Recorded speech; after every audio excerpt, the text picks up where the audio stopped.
This episode of the Fine Homebuilding Pro Talk podcast is brought to you by Andersen Windows.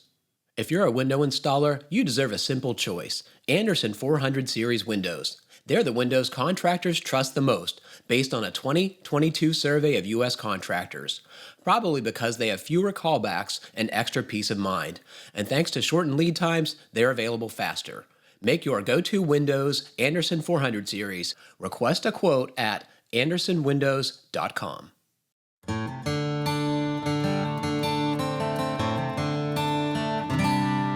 Encourage people to maybe step out of their comfort zone a little bit and making space very unique to them, because in the end they're going to love it, and that's where you're going to get the most repeat clients, and they're going to let you have free reign to make their space fun and personalize it.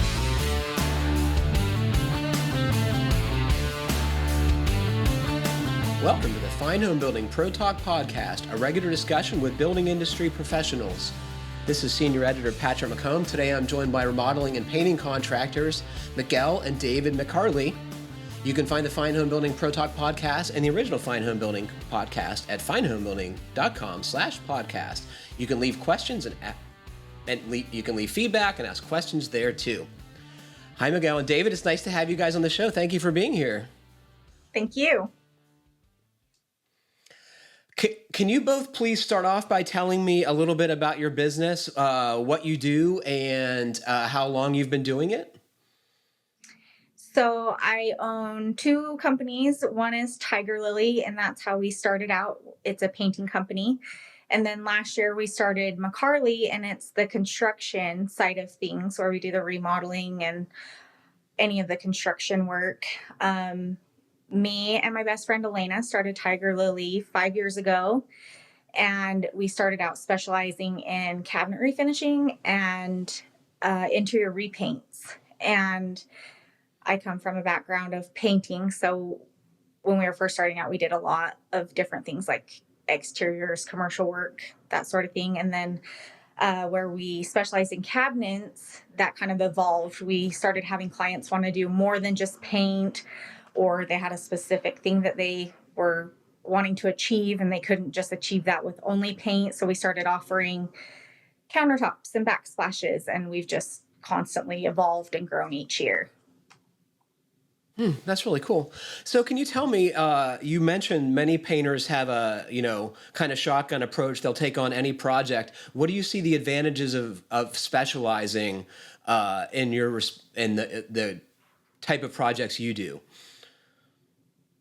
So I don't believe that you can be a perfectionist at anything if you're doing a whole bunch of different things. So we want to have a specialized little niche of being good at changing the way a person's space feels. And so people spend the most time in their kitchens and in their their main living space. And so we like to go in and change the way the space feels so that it can help the client feel differently about their space and love to be at home and take pride in their home. Well, we branched out into a lot of different services and then found that we were too spread thin, and we wanted to keep the experience personal so that people felt like we were giving them our full attention. And so we kind of evolved, and the construction side was also brought in because we wanted to be able to go in and complete a project without necessarily having to bring in a bunch of other subcontractors or things and then be scheduling further out. We take a lot of pride in being able to get in on a project on the start date and then finish the project on our completion date and stay within that real strict timeline. So with her getting her general contracting license, it afforded us ability to, take on the little things that pop up, from something simple as outlet change or a light fixture change. And so it lets us give a full experience, but usually always stay within our time limits. And it's been big to our customers that we can get in, complete a project and execute it and be out. And then there's a lot of little things we do just to let them get back to their lives as quick as they can. Can you talk about that, David? That immediately piqued my interest. How do you make the painful process of kitchen remodeling less painful for your clients? Well, we take a lot of pride in getting the space clean, prepped properly, be efficient, like get our team all flowing to where we can get in, get it prepped, and then there's always like, I don't think we ever do a job where there's not little add-ons. And within reason, we try to accomplish those things within our timeline. But obviously, if it turns into something bigger, then we'll also schedule that out in its own little project. But Miquel's been really huge and always executed something that she's always insisted on and that we've really found beneficial is even on the way out, we have the space professionally cleaned as we exit, because we literally want people to have their expectations of our project be completed and successful, and then be out when we said we would be. And that's where we built really good relationships with people, and how we have so much repeat clientele that for the most part, it's even evolved into a trust and relationship with our clients that we don't even bid a lot of projects. They just call us, say, this is what I want to do next. We call them, let them know when we're going to be able to get to that project, and then go in and execute. And it's worked really, really well to where we honestly even struggle to find time for new clientele as much as it's taking care of past. So it's been really beneficial to be efficient and clean. And like I said, we were just talking about this earlier, most of our clientele end up being our friends, and we develop relationships outside of even working with them. Good for you. Miquel, you mentioned that you come from a family of painters. Is that a correct characterization? Yes. So I'm a 5th generation painter. And you don't hate it. That's pretty cool. No, I love to paint. I love to transform a space. I like seeing the before and afters of any kind of space. I like doing exteriors, even though we don't do a lot of them, and our crew doesn't really care to do them. It gets really hot here, so we only take a few a year, but they're still one of my favorite things to do, because I feel like the transformation of the exterior of a home is always the best. So were your family members dragging you onto projects when you were young? Yeah, so I started working with my dad full-time in the summers when I was 12. And then I worked all through school. And then after I graduated, I got married. So I took a break for a few years. But then after I had my second kid, I went back full-time. And I've been at it ever since. When you were, 12, 13, 14, 15 years old, painting during summers on your dad's projects, did you enjoy it? Did you get satisfaction from the work? Yeah, I did love it. That's cool. So you guys work together. My wife and I work at the same company. We've worked other places together. I think you'd agree it can be a challenge. What are some of the challenges of owning a business together and running it as a team? I think we're both fortunate in the fact that we have worked with family in the past. I love Miquel made you answer first. He's better with words. Well, so she was 5th generation raised working with her family. I'm oil field background. I was 3rd generation oil field, and I spent my whole career, 22 years in the oil field working for my dad. And so we both come from a background of working with family, but we also had those boundaries set of work's work and life's life. And so, like I said, I feel like it works so well because we already previously had experience with that. But I'd say the challenges still are just that, we have 6 kids at home between the two of us. We have 7 total. One's moved out, but so balancing life and being able to rely on each other, we don't have to worry about if a kid needs ran to sports or an activity. We're really good about just communicating and being hey, are you free? Can you jump off your project, and go run this errand or whatever? And we're both willing to do whatever, whether that's get home and make dinner. You're going to be ahead of me. Can you mind taking care of dinner tonight? We don't have these hard roles where one or the other is supposed to do A, B, or C. We just work as a team nonstop, and we genuinely enjoy being around each other all day, every day. So it's actually more of a strain for us if we're on two separate Apart. projects. So it's just a dynamic that works for us, and we actually thrive because I'm more the hands-on. Like, what I've contributed coming to work for her when I decided to leave the oil field was all the construction aspects, the trim work, and all the cabinet modifications, or just I came in absolutely willing just to do whatever she needed of me without me coming in and being like, I only want to do this, like Yeah. I don't paint that often, but fortunately I had enough, I say, rounded skills from being in the oil field, mechanically inclined and things like that. And also some degree of automotive spraying, because a lot of our equipment we actually painted in house in all my years doing that. So I had the basic understanding of how to spray things out. So I was able to come in and fairly quickly, if she was unavailable to spray a kitchen out, I had enough skills, I was able to execute that. So it just was a real easy transition. And it's still, all these years later, like, our Miguel, do favorite way you to work have hasn't like changed. a point in the day when you say like we're not going to talk about work anymore? Do you guys set boundaries like when it's appropriate to do business and when it's time to be at home? David sets those boundaries because she's the boss and I usually have to tell her, okay, that's enough. Like, let's stop, because it doesn't ever stop. Like, and that's been a learning curve for me over the last 2 years, especially when we started to get really busy, is I had to learn how to set boundaries with clients, because it was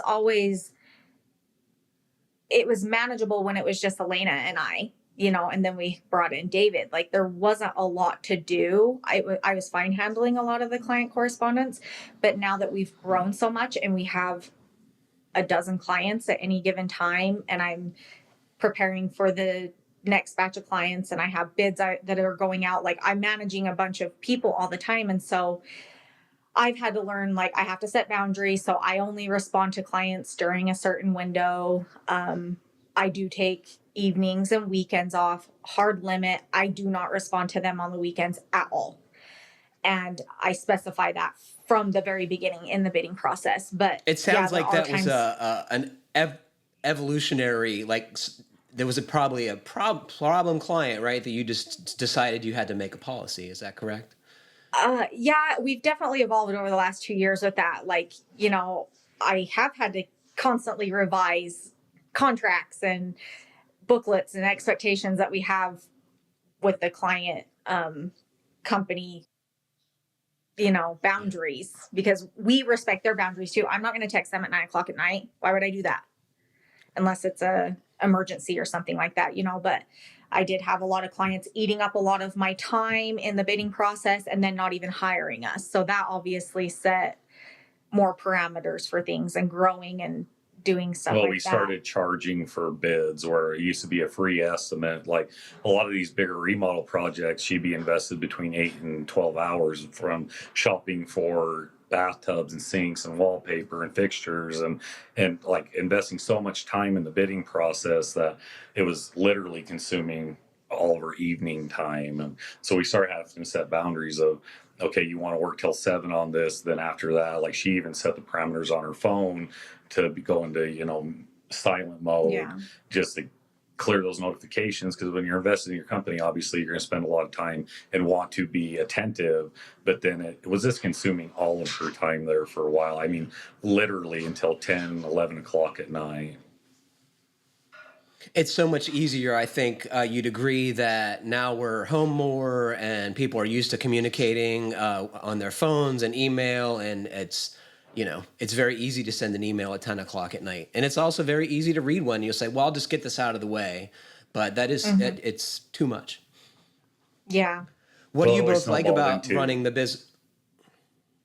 Sorry, go ahead. I was going to say, what do you like about running the business?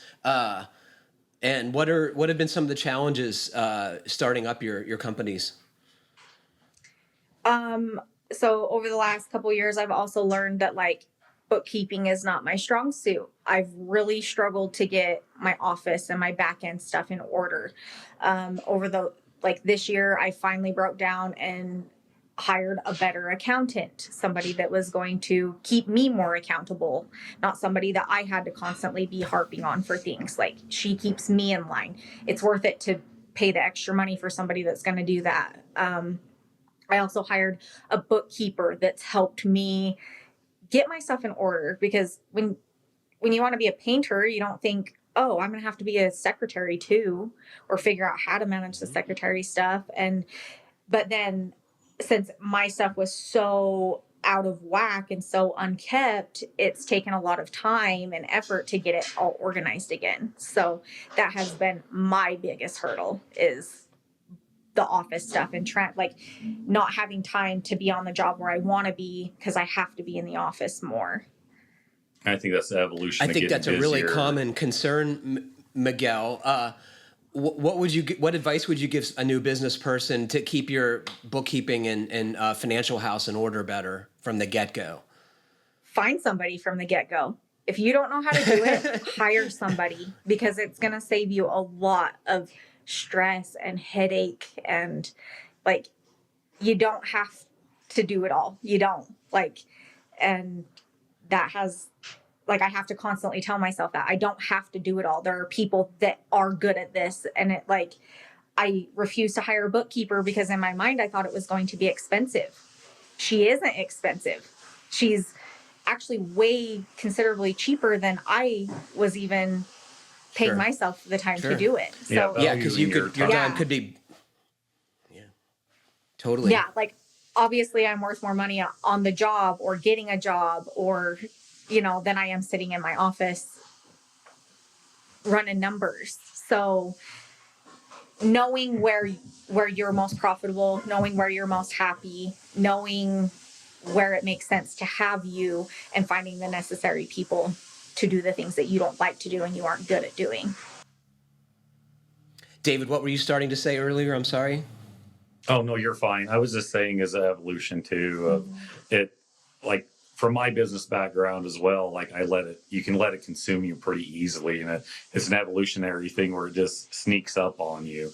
And like she already touched on, you think you're saving, money by trying to handle everything you can yourself. But in reality, what that turns into is you're not focused on any one task. And so you're struggling to bounce around to all the different things that you have going on, running crews, getting jobs, placing bids, picking up materials, So watching the evolution of her, realize that her value's worth a lot more an hour on the job site. And then she's happier and more content. So my advice is just that, get the right people in place to support you and do the things you don't want to do, because she is much happier when she's able to do the things that she wants to. And overall, obviously, that trickles down to your employees and everyone else. If you're in a good mood, you're in a good headspace, then the jobs run smoother, everyone's happier, and you're more efficient. And in this line of work, it doesn't take much to turn a very profitable job into no profit. So that's been a main focus for us lately, is efficiency, eyes on task, and people enjoying their job, and everything turns out better in the end. Can you talk about where you both live and work? Is it experiencing the same red hot real estate market as the rest of the country seems to be? Yes, it has been wild here. A lot of our So where are you guys at year, first off? We're in Vernal, Utah. We're 30 miles from the Colorado border and about 45 miles from the Wyoming border. So we're just nestled up in that northeast corner of Utah. A lot of people come here for tourism, and so we're 30 minutes from the gorge. Flaming Gorge is just not very far from us, and so a lot of people that are moving in have vacationed here as a child or even as an adult, and they loved it here. And so that's why when the world kind of got crazy and everybody was leaving the big cities, they started coming here. And So a lot of our clientele this year has been new. We've met a lot of new fun people, which has been fun. It's fun to see our little town get a lot more cultured, a lot of different people coming in. But it's definitely kept us busy and profitable as well, because a lot of these people coming in, they think we're so cheap because they've been living in these big cities. And so it's been fun to do new fun projects and exciting things and like things we don't normally get to do. What about housing costs, like for your employees and subcontractors? Like, are they getting pressured out of the real estate market or rentals because of folks coming from elsewhere? A lot of people don't really rent here. We all own houses because the market's always been pretty affordable compared to a lot of places. Like, here it's quite normal for people to live in 3,000 and 4,000 square feet homes, and they're in an affordable price range, like 250, 300,000. Used to be. Now they're not. But like David and I bought a house last year right before everything exploded. It was like right as it was exploding. We put our house on the market. We got a full price offer that day. We put a full price offer on the house that we got. And then the people that bought our house, they also got a full price offer all in 3 days time. So it happened really quick. And then I was talking to my realtor a couple months ago when things were really, before the interest rates went up, when things were really, really going crazy. And she was like, you'd get double what you paid for your house right now if you wanted to list it and sell it again. Like, you double your money. And I'm all, but where would I go? Right, that's the problem, right? Yeah. Building prices have gone so high, and there were, like, at one point, I think there were 7 houses on the market or something here because everything was just being bought up like crazy. Wow. What, you both have different backgrounds, but it's interesting to me that David came from a whole other hands-on industry. What advice would you both give to someone who's considering a career in the trades? We're actually really wanting to see a lot more push and drive to people to get into construction and these kinds of trades work, because we obviously take our Utah continuing education courses, and last year when we went for that, like, that was a big push. The state of Utah is actually driving towards high school students is to try to get them into the construction trade and painting and anything, construction based, because there is actually a shortage of that availability nationwide from our understanding of the course, but also heavily in Utah. So there's a lot of incentives for high school kids to go into a tech school and develop trades in our industry. And so we're also trying to promote that even with our own children. We have a 16-year-old son that really has been driven for whatever reason because of love of cars to be a mechanic. And so he's been taking courses through the local tech school during his high school. And he's kind of realizing now that that may be more of a hobby interest. So we're even not pushing, but like encouraging, well, maybe you should look into construction trade or, develop a skill, whether it's electrical or plumbing or something that may interest you. Because I feel like there's going to be a lot more need of that where people are, more than ever, really moving and transplanting. We have several, last we knew, 9 families from New York that have moved into Vernal, because like she touched on, we're one of the largest dinosaur bone quarries that are open in the country or the world as far as I know. So we have a lot of tourism. What was the number we heard last? I don't know. Is 60, 70,000 people come here in the summer to see the open dinosaur bone quarry. Obviously things like Jurassic Park coming out always re-stimulates that interest, but this is a very, very tourist driven town. There's a lot of biking and a lot of hiking, and we have 3 lakes within 30 minutes, and lots of camping and things like that. So we're seeing a lot of people, like she said, a lot of moved in because they vacationed here as a kid, and we're nestled like 3 hours from Salt Lake and about 5 hours from Denver. So people still have access to bigger cities. And once you're raised in a more rural area like this, things go from being measured in miles to hours, how long it takes you to drive somewhere. And we're used to that. So it's interesting, like she said, to see the dynamic of changing styles changing. We have a neighbor just down the street that's moved off the Wasatch Front that has a complete different style than we've seen, typically around here. So we're really hoping that we can get more and more. We hire young because we want to be able to train them the way we want them to work, rather than have maybe old habits developed somewhere else. For me, I think telling somebody to come into the trade, I think there's a big misconception that trade work people aren't successful and it's a hard living and it's like you're going to get a better career if you go to college and get this. Like, I think that's a super big misconception because you don't necessarily have to go to college to do what we do. If you like doing it, you can make a career out of it. And like even being raised by a painter, my family had a lot of limiting beliefs saying that this was just seasonal work. This is a hard living because you have a lot of time off and there's a lot of deciding factors. Since I started my company, I haven't had any of that. Like, we stay as busy as I want to stay. And I don't really let what's happening in the outside world affect what we have going on. I just focus on being good at what we do. And there's somebody out there that's always going to have money that wants to hire us. Like, you will stay as busy as you want to stay. You will be as successful as you want to be as long as you put in the work to do it. So I think my family always thought that painting was a hard gig. It was a poor man's gig. People kind of treated them as such. Didn't get a lot of respect as painters. But like David said, it's ever evolving. It's ever changing. Like, you can change your career into whatever you want to be. Like, we just started out as painters and now we're building things.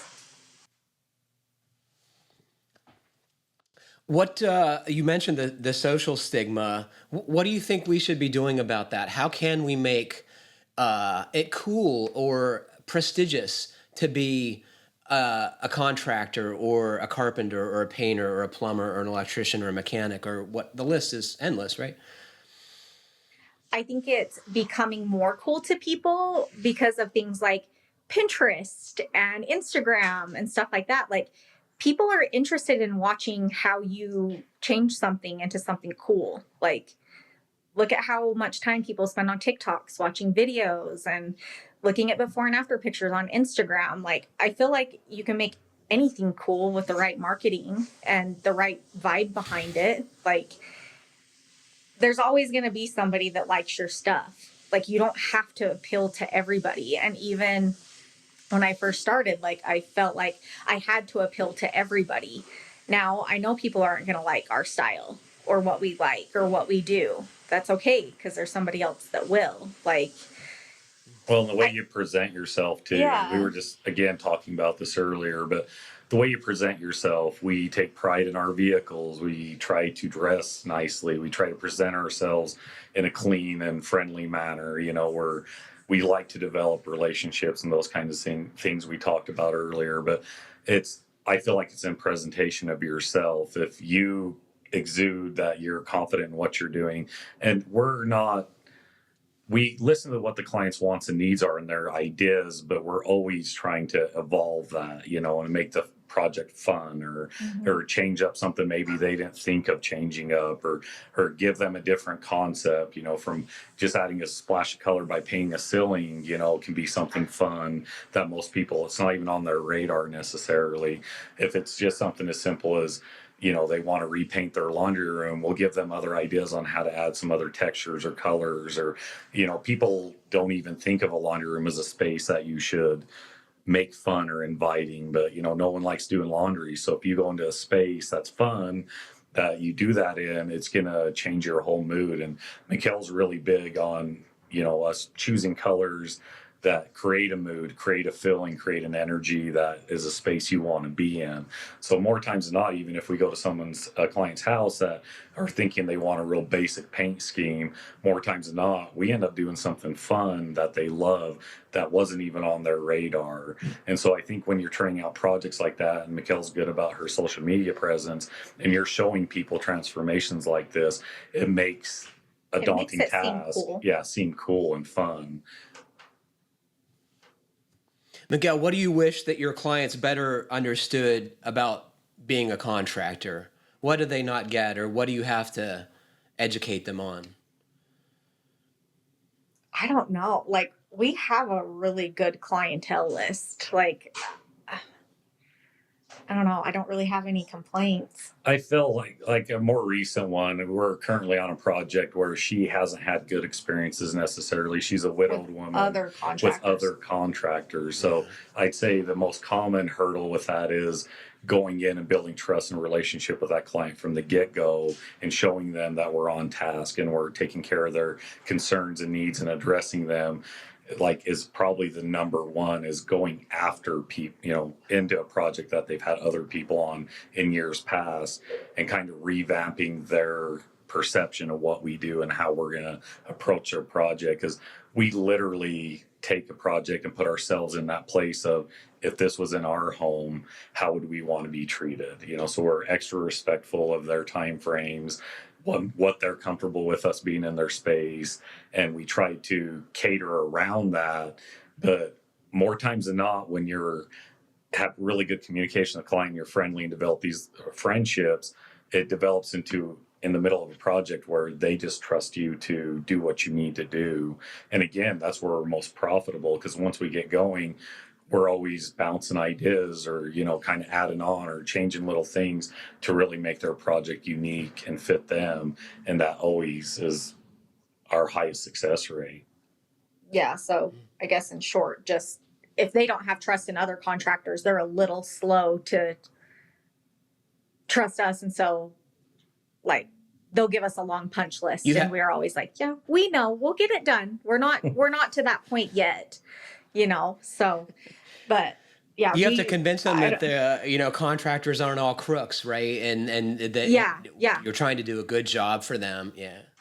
Yeah, because I do, like, the client we do have now, she'll text me and be like, okay, these are things I noticed. Did they get done? Yes, they're done. It'll be done, and, oh, okay. And she told me just the other day, oh, you're so positive and you have everything taken care of, and I'm just waiting for the other shoe to drop. So I'm sorry. I trust you, like, just constant reminders to them that it will get done. It will get done on time, and it will be done perfectly. All right, so this is my favorite part of the show. You guys just recently told me that you bought your house just recently. So what do you got going on there? Any problems you want to fess up to? Peeling paint, for example? Well, I did tell him about this question, and it kind of made me giggle because, and when I told him, he was like, well, a plumber's house always needs plumbing, and a painter's house always needs painting. When we bought this house, we took 2 weeks off, and we did 1 week to remodel the house and then the next week to move. And David and we even paid our whole crew to come in and help us do what they could. But, like, we were working like 20 hours a day on this house so that we could get it done in time. Us buying a bigger house for our family was such a big deal because we had kids that were wanting to have their own space and not share rooms anymore. And so we didn't let the kids see which house we bought. We didn't let them have any sneak peeks. They didn't know where we were going. They got to tell us ideas that they wanted to see in their rooms, and then we just redid them and surprised them. And they didn't have to move. They didn't have to help do anything. Like, they just got to come home to a finished home. And so we killed ourselves on it. The only thing that is undone in this house is when I painted the downstairs, I forgot a small little square above one of the cabinets. It is still tan. A year later. So I have not finished my touch-up paint, and it's gone on so long that I'm not going to do it because we're to the point that we're going to remodel that kitchen downstairs. And we ran another dryer vent downstairs for a second washer and dryer, and we cut a hole in the ceiling, and I fixed the drywall, and it's been 6 months and it hasn't been painted. And it hasn't been painted. That's another one. So that's his, and mine's my touch-up paint. It's funny that you guys mentioned, you were talking about laundry rooms earlier, and I was thinking you both must have great intimacy with laundry, and now I learned that you have to have 2 washers and dryers, right? Because of your big family. We got That's 6 awesome. kids. There's 8 of us in this house, and yeah, one washer and dryer would not keep up with all the laundry. Especially when we have a 10-year-old that changes their outfit. It's been a delight talking to you both, and I've really, really enjoyed it. Is there anything you'd like to tell or ask our audience before we go? I just encourage people to have fun in their spaces and like present bold ideas to people and ideas outside of, I feel like far too often people just fall into this client calls for a bid or a job. You just go ask them what they want. You just do what they want, down to the letting them pick colors and stuff. Like, be vibrant, encourage people to maybe step out of their comfort zone a little bit and like make a space very unique to them. Because in the end, they're going to love it. And that's where you're going to get the most repeat clients. And they're going to let you have free reign to make their space fun and personalized. I think, like I said, it's really easy to go do what they want, get paid, get out. But when you're creating a custom experience, it's going to pay off a lot in the end. Do you have advice, Miquel? I would just add to that exact thing. I mean, I feel like if you are in the painting industry or any of the construction industry, obviously you liked it at one point enough that you want to do this, and it was part of being creative and transforming things. And if you are looking at ideas and stuff on the internet and you think, oh, that's cool, why don't you do it? Why don't you try that? Even if you can't find a client that wants to do it in your own home. Do something in your own home that you can show off and show that you can do, because that'll strike up business. And fun business. Like, do what you want. Do what makes you happy. People are attracted to that. They're not attracted to, I just went and repainted a house and it's beige. Like, that doesn't make people excited. That's fantastic advice. It really is, both of you. Thank you.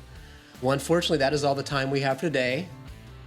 Thanks to Miquel and David for joining me, and thanks to all of you for listening. Please remember to send us your comments, questions, and suggestions to fhbpodcast@taunton.com.